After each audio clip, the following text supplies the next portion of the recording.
The Philips Onsite AED is one of the easiest AEDs to use. It can be turned on by pulling the handle on the pad's cartridge or by pressing the on button. A shot can be delivered to the patient in less than 20 seconds once the device is turned on. We will now demonstrate how to use the Philips Onsite AED. The patient is not responsive and not breathing. Call 911.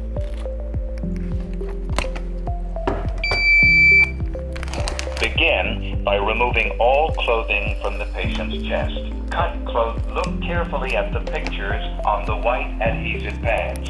Place pad exactly as shown in the picture. Press firmly to patient's bare skin. No one should touch the patient. Analyzing. No one should touch the patient. Analyzing. Shock advised. Stay clear of patient. Press the flashing orange button now. Shock delivered. Be sure emergency medical services have been called. It is safe to touch the patient. Begin CPR. At this point, we would resume CPR as needed and continue to follow the AED prompts. The AED will analyze to see if another shock is needed every 2 minutes. We will now cover some maintenance tips for the Philips Onsite. Once per month, you should check to make sure that the pads on your AED are in date and that the green light is flashing.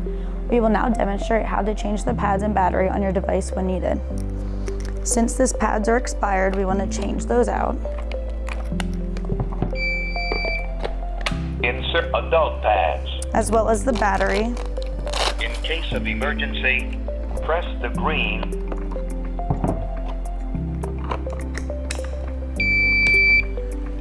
self-test. In case of emergency, press the green on-off button. If the orange button is flashing, press it. Verified. Testing.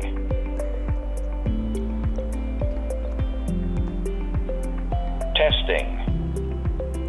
Ready for use. In case of emergency, press the green on-off button.